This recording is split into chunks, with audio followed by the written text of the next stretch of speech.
raamatusõber on lõbus. Seal saab lugeda põnevaid raamatuid, rääkida jutte, kirjutada ise vahvaid lugusid, joonistada pilte raamatutegelastest ja palju muud. Kunstiring on lõbus. Seal arendatakse õpilaste loovat ja iseseisvat mõtlemis- ning väljendusoskust käelise tegevuse kaudu.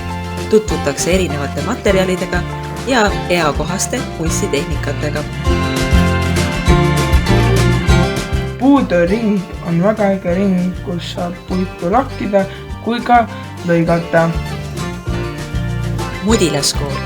Mida ägedat tehakse Mudilaskoolis? Loomulikult lauldakse.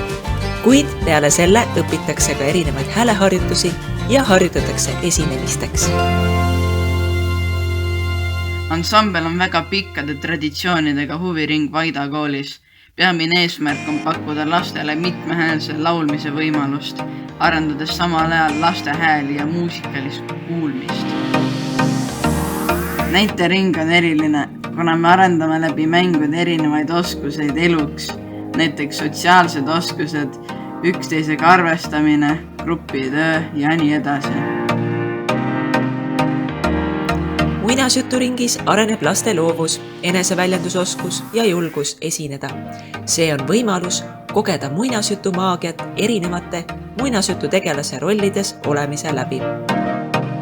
Vaida kooli meediaring on üks lahe ring, sest see on erinev teistest. Siin teeme palju teistsuguseid asju, mida teised ringid ei tee. Näiteks kooliraadio, videote tegemine, plakatite tegemine ja nii edasi. Võrkpall sobib kõigile, kes tunnevad rõõmu sportimisest. Treeningutes õpitakse erinevaid tehnikaid ning tunnid on mitmekülgsed ja mängulised. Pole kahtlustki, et pallikool on üks populaarsemaid huviringe Vaida kooli kõige nooremate õpilaste seas. Läbi pallimängu tuntakse rõõmu spordist ja meeskonnatööst.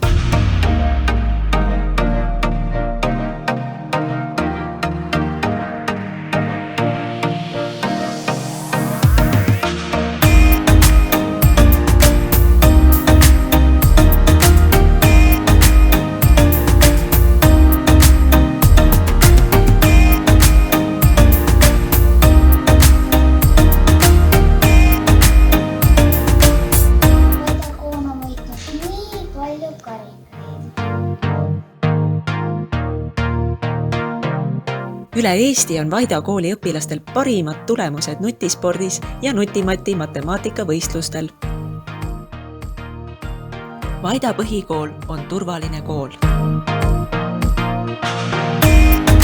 Meie koolipere on küll väike, aga see-eest ühtehoidev.